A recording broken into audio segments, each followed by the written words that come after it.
이재명 대표가 사실 오늘 한 말이 본인 사법 리스크 관련된 것만 한 건 아니고요. 자신의 사건을 수사한 검사의 이름과 얼굴을 당 차원에서 공개한 걸 두고요. 이렇게 해명을 했습니다. 서울중앙지검 3개부, 수원지검 4개부, 성남지청 1개부 등 8개 부서의 60여 명의 검사가 이재명 대표 관련 수사에 올인하고 있습니다. 수사를 지휘하고 담당하는 검사들 대다수가 소위 윤석열 사단입니다. 적법하게 공무를 수행 중인 공직자들의 좌표를 찍고 조리돌림 당하도록 공개적으로 선동하는 것은 법치주의를 훼손하는 겁니다. 판사들도 어떻게 판결했는지를 판결문에 이름을 다 공개합니다. 그런데 검사만 왜 자기들이 한 일을 공개하면 안 됩니까? 이게 왜 조리돌림입니까? 조리돌림이라고 생각하는 것 자체가 자신들이 한 행위가 부정한 행위임을 인정하는 거죠. 제대로 정당하게 했다면 자랑해야죠. 내가 국민이 맡긴 일을 이렇게 잘하고 있다. 고마워해야죠. 저 발언은 어떻게 들으셨어요? 판사들도 판결문에 이름 공개하는데 이걸 왜 한동훈 장관 얘기했던 조리돌림이라고 생각하는 것 자체가 부당하고 부정한 행위를 인정하는 것이다. 어떻게 받아들이셨습니까? 판사들도 판결문에 이름을 공개하죠. 그렇지만 그 이름을 민주당원에게 공개하거나 개딸들에게 공개하지는 않죠. 물론 그런 적 있습니다. 드루킹 사건 때 김경수 전 경남지사에게 1심에서 유죄 판결을 내린 판사를 정말 민주당원들이 그 조리돌림 한 적은 있죠. 그렇지만 판사의 이름은 판결문에 들어가지 민주당원이나 개딸들에게 공개되는 건 아닙니다. 검사도 마찬가지입니다. 검사의 이름은 공소장에 들어가죠. 그러나 검사의 이름이 민주당원에게 공개되거나 개딸들에게 공개되지는 않죠. 그거는 만약에 공개한다면 또다시 조리돌림 하라는 신호가 아닐까요? 이재명 대표는 선출직 공무원, 본인과 같은 선출직 공무원과 검사와 같은 임명직 공무원의 차이를 잘 모르는 것 같습니다. 선출직 공무원은 국민의 직접 투표로 선출되기 때문에 여러 가지 정치적으로 더 투명해야 되고 더 공개돼야 되는 측면이 있습니다만 임명직 공무원은 국가 공무원으로서 기본적으로 우리가 신분을 보장해 줍니다. 그리고 최대한 정치적 외풍으로부터 막아주려는 기본적인 장치를 마련하고 있습니다. 물론 필요한 데는 이름도 공개하고 또 공개를 요구하면 공개할 수는 있죠. 그렇지만 저런 정치적 목적으로 사실과도 부합하지 않는 표까지 그려가면서 윤석열 측근이라는 저렇게 낙인까지 찍어가지고 좌표 찍듯이 공개하는 거는 선출직 공무원을 흔드는 거고 그거는 우리나라 그 공무원 시스템을 흔드는 것과 마찬가지다 이렇게 얘기할 수 있습니다. 사실은 이동훈 의원님은 개인적으로 비판을 하셨지만 실제로 이 대표는 전혀 문제가 아니다.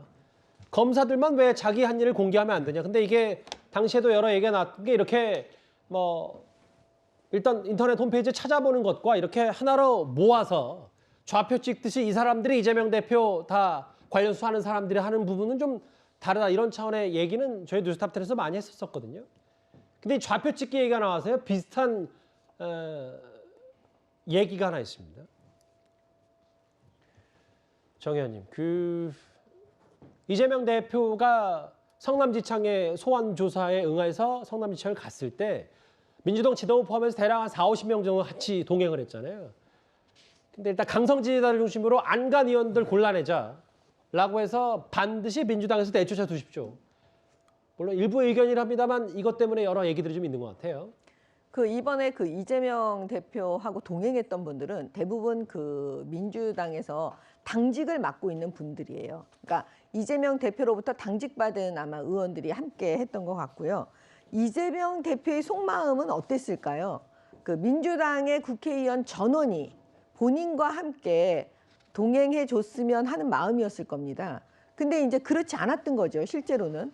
아마 자유의지로 맡겨놓지 않았겠어요? 물론 이 대표 본인 스스로는 알려지기로는 나 혼자 가겠다라고 얘기한 바 있습니다. 예, 그렇지만 말과 속이 늘 다른 부분이 너무 많았기 때문에 그걸 다 믿을 수는 없고요.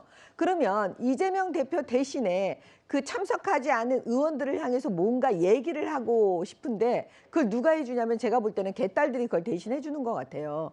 왜냐면 이 극단적 지지자들이 사실은 왜 지금 결국은 좌표 찍게 하고 있는 거 아니겠습니까? 참석하지 않는 민주당 의원들을 찾아내서 결국은 민주당에서 내쫓아달라. 지금 이런 식으로 개딸들이 움직이고 있다는데 결국 그 민주당 안에서 그 상식적인 국회의원들이 이런 부분에 대해서 되게 소가리를 많이 하고 있는 걸로 제가 알고 있어요. 예. 그러면 저는 지금 이재명 대표가 민주당을 방탄으로 하고 있는 여러 가지 수단들 중에 하나는 개딸이라고 보여집니다.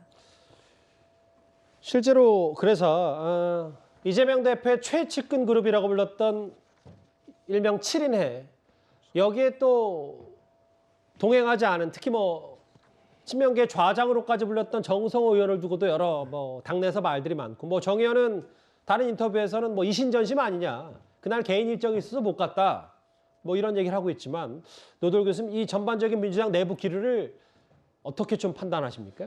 조금 전에 얘기한 그 검사들 명단 공개하고 이렇게 좀 그 뭐 동행하지 않은 의원들 명단 공개하고 뭐 배신자 명단 공개하고 이른바 뭐 수박이라는 사람들 공개하고 이런 것들이 같은 맥락으로 이렇게 생각이 드는데요. 기본적으로 예를 들어서 명단을 공개한다고 해서 뭐 검사들이 뭐 겁먹겠습니까? 이상민 의원도 그렇지 않습니까? 더불어민주당 미상민 의원 이건 이성을 상실한 행위라고 얘기했는데 왜 그러냐? 저는 이거 같은 맥락으로 생각하는 이유가 뭐냐면 첫 번째 법적 대응의 한계를 보이는 거라고 생각합니다. 예. 정말 법적으로 대응해서 이걸 정정당당하게 해석할 수 있다면 변호인 한 명 대동하고 들어가든지 변호인 몇 명 대동하고 들어가지 이렇게 집단 행동을 통해서 위력을 과시할 이유가 없지 않습니까?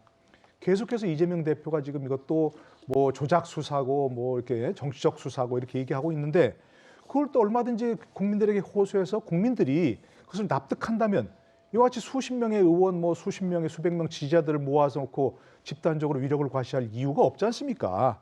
그렇기 때문에 저는 이것들이 보면 결국은 이재명 대표 스스로 법적 대응의 한계 또 정치적 어떤 대응의 한계 이런 것들을 나타내는 것 아닌가 하는 생각을 할 수밖에 없습니다. 예. 이도원 의원님이요. 그 개딸들이 그 검찰 출석에 동행한 의원들 명단을 공개한 거는 대표적인 자충수예요. 41명 동행했다고 하죠.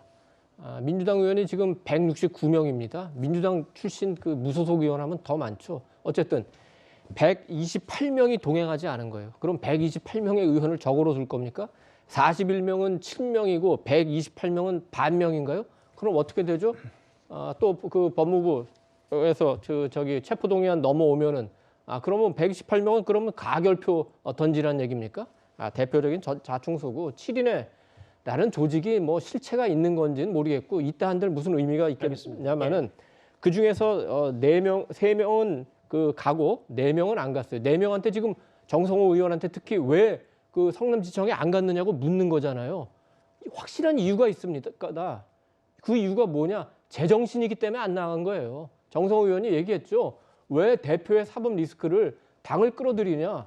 이재명 개인의 사법 리스크하고 당은 분리돼야 한다. 그게 제정신 아닐까요? 뭐 제정신이라는 표현보다는 뭐 측근으로서 지금도 측근이지만 좀 더 상식적인 판단을 좀 했으면 좋겠다. 당연히 개인 문제와 당을 좀 분리해야 되는 거 아니냐. 뭐 이렇게 제가 순환하고 그 표현은 좀 바로 잡도록 하겠습니다. 이번 주제 마무리하기 전에 이건 좀 짧게요. 그제 이재명 대표의 검찰 조사가 끝난 후에 이런 해프닝도 있었습니다.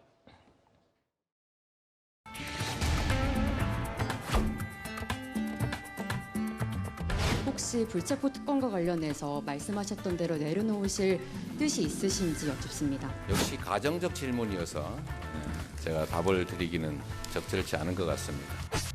네, 다음 질의 또 이어가도록 하겠습니다. 그래서 네, 제가 네. 하나 말씀을 좀 추가로 좀 드리려고 했는데 우리 사회자께서 너무 빨리 넘어가셔서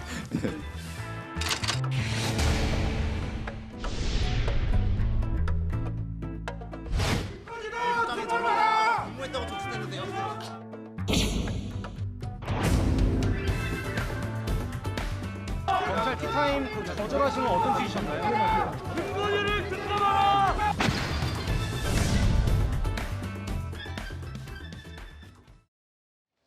저 성남지청 앞에서 벌어진 일은 뭐 글쎄요. 화면으로 보다시피 그냥 뭐 해프닝이라고 가정을 하고 뭐 동행을 해야 되니까. 앞서 기자회견 74분 했는데 이 뭐 자청을 했고 여러 가지 얘기를 했지만 질문을 좀 약간 뭐 커트하거나 혹은 사회자가 뭐 바로 속도를 내는 거에 대해서도 이러저런 얘기가 있거든요. 김준일 에디터님 어떻게 평가하십니까? 일단 뭐 저 긴 인터뷰 동안 여러 가지 방식의 질문이 들어오고 그거에 대해서 굉장히 다 성실하게 대답하는 경우도 있고 아닌 경우도 있고 그렇습니다. 저거는 뭐 이재명 대표만의 문제는 아니고 여러 정치인들이 예전에 뭐 홍준표 굉장히 오래전에 한나라당 시절의 얘기지만은 뭐 기자한테 맞을래 뭐 이런 얘기도 한 적도 있고 그래서 좀 전체적으로 보면 언론인들을 정치인들이 좀 존중해 줬으면 좋겠다 이런 생각은 듭니다. 그래서 답변에 대해서 뭐 가정적 질문이어서 답을 드리지 않겠습니다는 원래 정치인들이 많이 하는 거고 저 밀치기는 참 언론인으로서 저널리스트로서 참 보기 안 좋네요. 예, 저런 거는 좀 안 하셨으면 좋겠는데 작년 11월 3일에 행안부의 서울종합청사 행안부에서 이상민 장관한테 늑장 보고 받은 거에 대해서 기자들이 한 10여 명이 모였는데 행안부 직원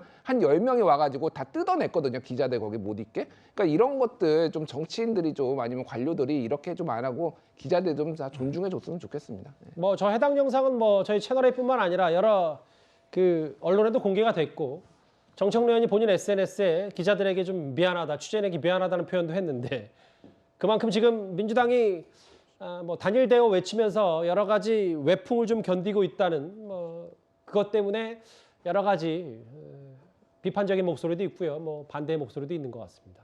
짧게 영상까지 만나봤습니다.